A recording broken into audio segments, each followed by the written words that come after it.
Hello everybody, my name's Nicola and welcome back to my channel. This is the Frugal Cottage where we talk all things money to help you on your financial journey. Today's video is my December 2022 dividend income update plus a total for the whole entire year. So don't forget to like and subscribe and let's get started. So for those of you that are new here, and that has been quite a lot of lovely people lately, I used to talk a lot about early retirement, and part of that early retirement goal was to get dividend income to cover our fixed expenses. Now, I'm going to do this dividend income update because it's been requested, and obviously I've done all the rest of the year, so it makes sense to do this final one. But I no longer know if that early retirement dream is going to be possible, and so for the time being, it seems a bit strange to talk about this when things are so up in the air. So like I said, I'm going to do this one, and the numbers are really good this month. December always tends to be a really good month for dividends, and it always has been. There are 4 different payments this month, and 3 of them are funds, which you'll see in a second, and one of them is like an individual company. But the overall numbers, so like the numbers for the end, like the entire year, and then the average that works out per month is starting to get interesting. But like I say, it's starting to get interesting, but then this is all going to change, so it feels a bit odd to talk about, but it's been requested. I normally love doing these as well, so we'll get started. So the first one that paid out in December is Unilever, and this is the only individual company that paid out during the month of December. I've not added anything to my holdings for pretty much kind of the last 10-11 months now. It's been a long time anyway, and this is quite a small holding in my portfolio anyway, but this paid out £20.47 in December. The next one is the first fund of the income update, and this is the Vanguard FTSE All Share Index, so it covers everything basically in the FTSE index itself. This is quite a big holding in my portfolio. I initially was going to do 50% individual companies and 50% funds just to even things out, as in the risk. That hasn't kind of gone to plan, but these funds are quite substantial holdings in there.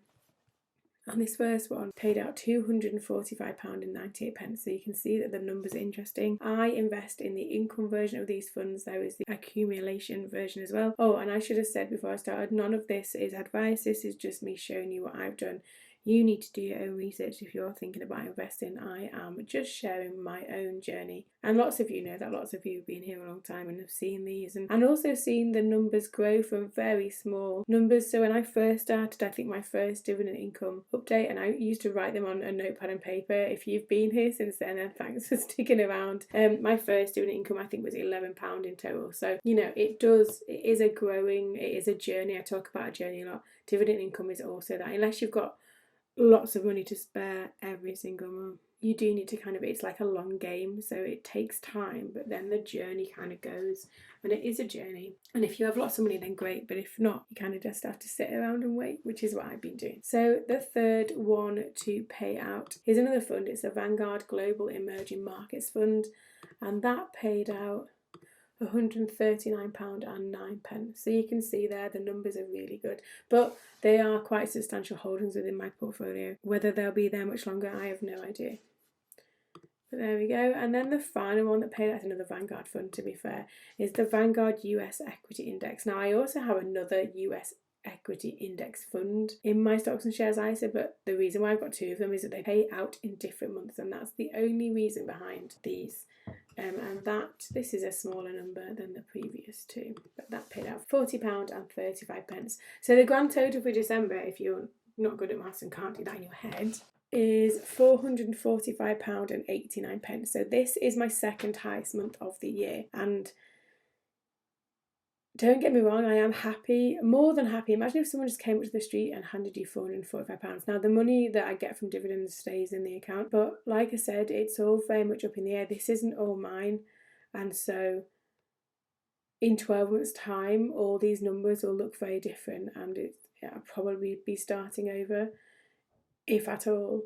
And so I'm finding that really hard to talk about and kind of come to terms with, because I've done this for so long and been so passionate about investing and dividend income and being quite vocal about the fact that I am that. And so to then have to think about it all being wiped away in some certain way is really hard to deal with personally because I talk so much about it. Anyway, the next thing I'm going to show you is a visual representation of the year. I like a visual representation, as you know if you've been here before. So this is a graph that represents the entire year, and you can see like visually now just how different some months are to others. And yes, I guess the trend is upwards, but they are so different. So this one here, September, was my best month of the year, as you can see, and then December is the next one. But then you've got ones down here. So like March was £32.79, for example. So I go from £32 one month to £506 the next, or not next, but you know what I mean? So it's it's not consistent. So I've got a video about how I'm aiming to get £1,000 a month from dividends. And again, all of that I talk about in all of those videos is probably not going to be the case any longer. But the average out is the important thing, but it's not consistent, as you can see. If I was getting £500 every month, I would be overjoyed at that. But as you can see, I'm not, and so far from that. The last thing I'm going to share with you is another part of this spreadsheet where it just shows you the dividends earned over the year, but also the important numbers, the total, and the monthly average. I even get it down to like in the other part of the spreadsheet to like what it is per hour of the year, because I just like doing things like that. I might share that with you too, just so you can see. And hopefully this is motivating you to perhaps think about starting your own investment journey. I use Hargreaves Lansdown as my ISA provider and I love it. I would recommend those. I'll leave a link in the description to those if you want to have a look at where I have my investments. But yeah, I'm going to share the last thing with you now so that you can see overall how it looks.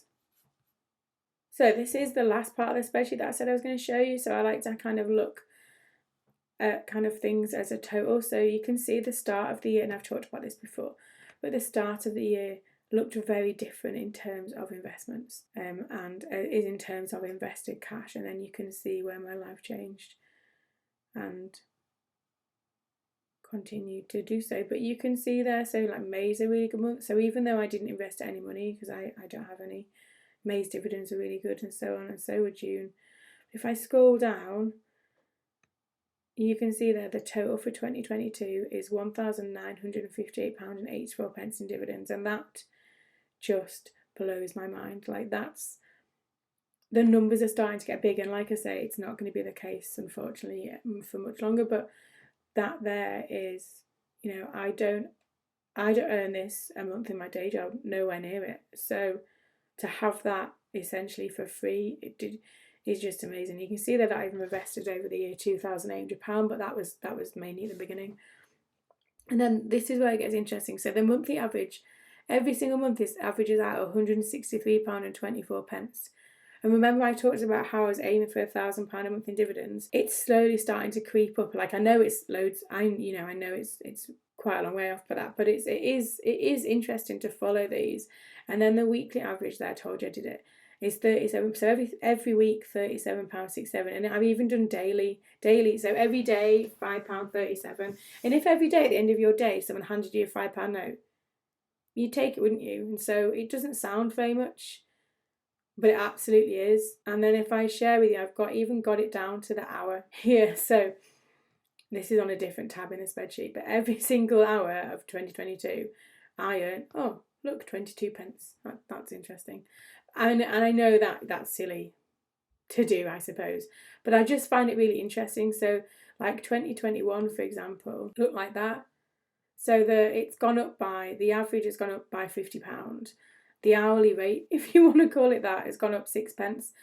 You know, it does build slowly, and I am a massive fan of dividend income investing, and hopefully one day, once I've got everything else sorted in my life, I will be back sharing probably quite small numbers, but still working at that. So did you have any dividend income in 2022? What did yours look like? December, and then the total.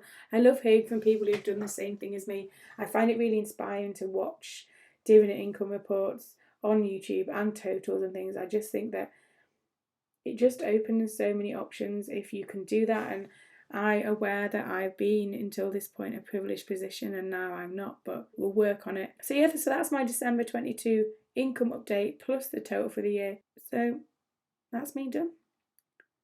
Thanks for watching as always. Don't forget to like and subscribe if you aren't already, and I will see you again very soon.